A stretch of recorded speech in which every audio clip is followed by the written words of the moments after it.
Hello दोस्तों, नमस्कार। आप सभी का स्वागत है आपके अपने YouTube channel current affairs magic में। और आज हम बात करने वाले हैं 1 अगस्त की।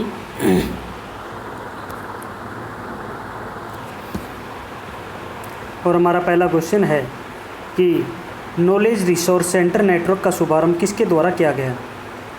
तो यह क्यों किया गया है, भारत सरकार की एक डिजिटल इंडिया पहल के तहत किया गया है और इसको किया है हमारी पृथ्वी विज्ञान मंत्रालय के द्वारा। और MOES knowledge resource centre network इन्होंने लॉन्च किया है KRT नेट के नाम से। और इन्होंने प्रणाली की प्रारंभिक स्थितियों को शीर्ष नॉलेज रिसोर्स सेंटर में बदल दिया है और इन KRC को एक दूसरे के साथ कनेक्ट किया जाएगा और नेट पोर्टल के साथ एकीकृत भी इनको किया जाएगा। जो हमारे केंद्रीय पृथ्वी और विज्ञान मंत्री हैं वो हैं डॉक्टर हर्षवर्धन सिंह। हमारा अगला क्वेश्चन है कि UN चीफ ने अपने नए सलाहकार समूह में किसे शामिल किया है। UN चीफ यानी हमारे जो संयुक्त राष्ट्र के महासचिव हैं एंटोनियो गुटेरेस, उनकी बात हो रही है। और उन्होंने अपने सलाहकार समूह में शामिल की हैं अर्चना सोरेंग को। और जो अर्चना सोरेंग है ये उड़ीसा की रहने वाली है और जो ये वैश्विक निकाय कोविड-19 से उभरने के लिए प्रयासों के तहत जलवायु परिवर्तन से निपटने की दिशा में कार्य को गति देने के प्रयास यहाँ पर किया जा रहा है। और एक कदम के साथ अर्चना सोरेंग दुनिया भर के 6 अन्य युवा जलवायु नेताओं में शामिल हो जाती हैं, जिन्हें संयुक्त राष्ट्र महासचिव एंटोनियो गुटेरेस ने जलवायु परिवर्तन पर अपने नए युवा सलाहकार समूह में जगह दी है। अर्चना को वकालत और अनुसंधान का अनुभव है और ये स्वदेशी जो समुदाय हैं उनके पारंपरिक ज्ञान और सांस्कृतिक प्रथाओं को दस्तावेज संरक्षित को बढ़ावा देने के लिए कार्य भी कर रही है। हमारा अगला क्वेश्चन है कि हाल ही में स्वीकृत राष्ट्रीय शिक्षा नीति 2020 कौन सी शिक्षा नीति की स्थान लेगी। तो यह स्थान लेगी राष्ट्रीय शिक्षा नीति NPE 1986 का। और अंतिम बार जो हमारी शिक्षा नीति को चेंज किया गया था वो किया गया था 1992 में और जो पहली बार किया गया था 1986 में। और जो हमारे प्रधानमंत्री श्री नरेंद्र मोदी हैं इनकी अध्यक्षता में केंद्रीय मंत्रिमंडल ने नई राष्ट्रीय नीति शिक्षा 2020 को मंजूरी दी है। और यह 34 साल से चलती आ रही 1986 की जो शिक्षा नीति है इसका स्थान लेगी। और राष्ट्रीय शिक्षा नीति 2020 21वीं सदी की पहली शिक्षा नीति है और स्कूल और उच्च शिक्षा दोनों क्षेत्रों में परिवर्तनकारी सुधार लाने का इसमें लक्ष्य रखा गया है। जो हमारे केंद्रीय मानव संसाधन विकास मंत्री हैं वो रमेश पोखरियाल हैं। और जो हमारा मानव संसाधन विकास मंत्रालय था उसका नाम बदलकर अब शिक्षा मंत्रालय कर दिया गया है।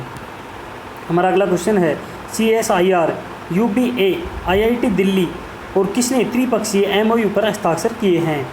UPA होता है उन्नत भारत अभियान और इसके अंदर इन्होंने हस्ताक्षर किए हैं विजना भारती के साथ। यानी उन्नत भारत अभियान भारतीय प्रौद्योगिकी संस्थान दिल्ली और विजना भारती विभा नई दिल्ली ने CSIR के साथ एक त्रिपक्षीय समझौते विज्ञापन पर हस्ताक्षर किए हैं। और इसके अंदर UPA के लिए CSIR ग्रामीण प्रौद्योगिकियों तक पहुंच प्रदान करेगा। और इसकी बात करें तो जो उन्नत भारत अभियान है ये मानव संसाधन विकास मंत्रालय का प्रमुख राष्ट्रीय कार्यक्रम है और इसका उद्देश्य जो नॉलेज इंस्टीट्यूशंस हैं इनको सक्षम बनाना और ग्रामीण विकास की जो ग्रामीण भारत है उसको विकास प्रक्रियाओं में क्रांतिकारी और सकारात्मक परिवर्तन लाना है ताकि जो समावेशी भारत की वास्तुकला का निर्माण कर सकें। और यह जो समझौता ज्ञापन है यह CSIR IIT दिल्ली और विजना भारती के बीच प्रभावी समन्वय होगा ताकि उन्नत भारत अभियान के उद्देश्यों को पूरा किया जा सके। हमारा अगला क्वेश्चन है कि पावर फाइनेंस कॉरपोरेशन PFC ने किसके साथ स्मार्ट ग्रिड टेक्नोलॉजी में प्रशिक्षण अनुसंधान और उद्यमिता विकास के लिए एक समझौते पर हस्ताक्षर किए हैं। तो ये किए हैं भारतीय प्रौद्योगिकी संस्थान कानपुर यानी IIT कानपुर के साथ। यानी जो पावर फाइनेंस कॉरपोरेशन है इसने भारतीय प्रौद्योगिकी संस्थान कानपुर के साथ में स्मार्ट ग्रिड टेक्नोलॉजी में प्रशिक्षण अनुसंधान और उद्यमिता के लिए यहाँ पर इस हस्ताक्षर पर समझौते किए हैं। और इसका जो उद्देश्य है वह है कि स्मार्ट ग्रिड प्रौद्योगिकी पर अनुसंधान और विकास के लिए बुनियादी ढांचे के विकास में IIT कानपुर को सहायता प्रदान करना।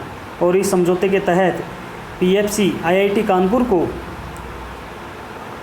2,38,97,000 रुपये की वित्तीय सहायता भी प्रदान करेगा।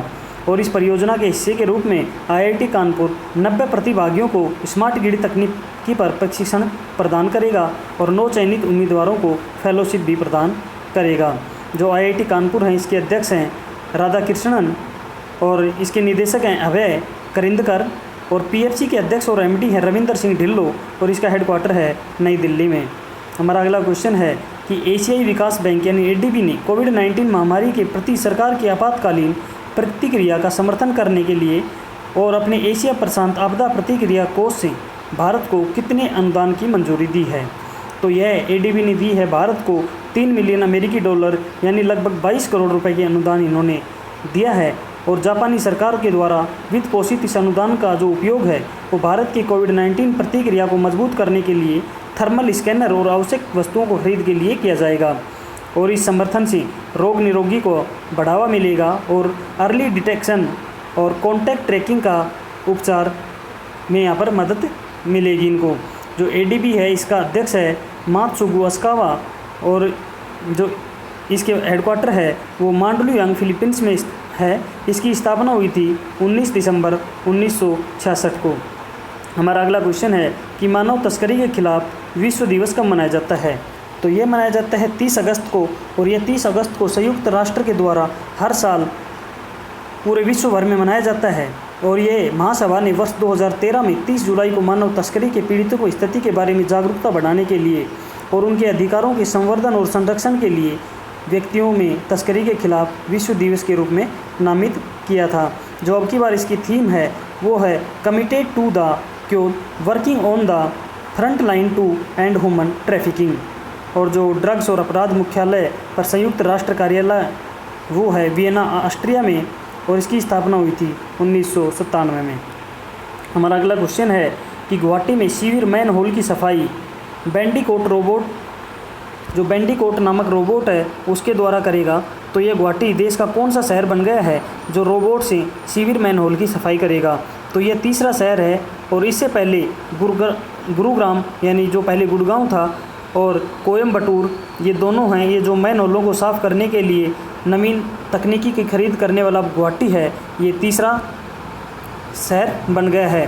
गुवाहाटी विकास विभाग मंत्रालय ने सीवरों की सफाई के लिए न्यूनतम मानव भागीदारी सुनिश्चित करने के लिए पहले मैन होल सफाई रोबोट बैंडिकोट का उद्घाटन यहाँ पर किया है।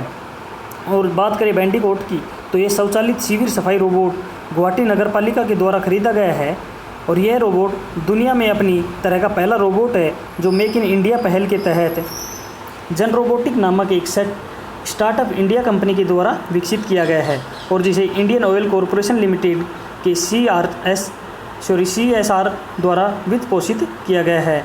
जो असम के मुख्यमंत्री हैं वो सर्बानंद सोनोवाल हैं और यहाँ की राजधानी है दिसपुर और असम के जो राज्यपाल हैं वो हैं जगदीश मुखी। हमारा अगला क्वेश्चन है कि UN और इनकोंगो यानी ICONGO ने करमवीर चक्र पुरस्कार से किसे सम्मानित किया गया है। बात करें ICONGO तो यह इंटरनेशनल कन्फेडरेशन ऑफ NGO है और इन्होंने करमवीर चक्र पुरस्कार से सम्मानित किया है सुनील YDVSS को। और जो ये सुनील हैं ये मोटिवेशन के संस्थापक हैं और IIT दिल्ली में एक यहाँ पर आयोजन हुआ था REX लाइव का। इसमें संयुक्त राष्ट्र और इंटरनेशनल कन्फेडरेशन ऑफ NGO के द्वारा ग्लोबल फेलोशिप अवार्ड के रूप में स्थापित करमवीर चक्र अवार्ड इनको दिया है। उन्होंने अपने टेलीग्राम चैनल SS मोटिवेशन के माध्यम से समाज के लिए अथक योगदान दिया है और जिसके लिए उनको यह पुरस्कार मिला है। पिछले साल उन्होंने जो पुरस्कार जीते थे उनमें राष्ट्रीय प्रेरणा, iconic personality of India, incredible Indian icon और ह्यूमैनिटेरियन एक्सीलेंस भी शामिल हैं। और जो करमवीर चक्र है ये उन लोगों को दिए जाने वाला एक वैश्विक पुरस्कार है जो साहस दिखाते हैं, परिवर्तन की पहल करते हैं और कम यात्रा वाले जीवन पथों पर चलते हुए समाज में योगदान करते हैं। और यह जो पुरस्कार है ये जो हमारे पूर्व राष्ट्रपति थे डॉक्टर APJ अब्दुल कलाम उनके लिए सम्मान का प्रतीक है। हमारा अगला क्वेश्चन है कि बहुत ज़रूरी है यह अभियान किसके द्वारा चलाया गया है। तो बहुत ज़रूरी है यह अभियान भारतीय एक्सा जनरल इंश्योरेंस के द्वारा चलाया गया है और ये किसानों के लिए चलाया गया है जो अपनी उपज सुरक्षा और वित्तीय सुरक्षा के बारे में उन्हें प्रोत्साहित करने के लिए महाराष्ट्र और कर्नाटक में बहुत ज़रूरी है नामक फसल बीमा का यहाँ पर अभियान शुरू किया गया है। इसमें महाराष्ट्र के अहमदनगर, नासिक, चंद्रपुर, सोलापुर, जलगांव, सतारा व कर्नाटक के धारवाड़, मसूर और कोडांगू शामिल किए गए हैं। अगर इस अभियान की बात करें तो इसमें जो भारतीय एक्सा जनरल इंश्योरेंस है ये महाराष्ट्र और कर्नाटक में प्रधानमंत्री फसल बीमा योजना के तहत 3 साल की अवधि के लिए किसानों का बीमा सुनिश्चित करेगी और 3 साल के लिए महाराष्ट्र और कर्नाटक की सरकारों से 800 करोड़ रुपए का फसल बीमा अधिदेश प्राप्त करेगी। इसके अलावा बहुत ज़रूरी है के तहत कृषक समुदायों को फसल बीमा की प्रासंगिक और महत्व के बारे में जागरूक करेगी जो बेमौसम बारिश, मानसून की विफलता, तूफान, बाढ़, कीट और रोग जैसे कारकों के कारण फसल को नुकसान हो जाता है जिससे ग्रामीणों को संकट आ जाता है, उनसे ये उबारेगी। जो भारतीय एक्सा जनरल इंश्योरेंस है इसके एमडी और सीईओ हैं संजीव श्रीनिवास और इसका हेडक्वार्टर है मुंबई, महाराष्ट्र में और इसका जो स्लोगन है वो है सुरक्षा का नया नज़रिया।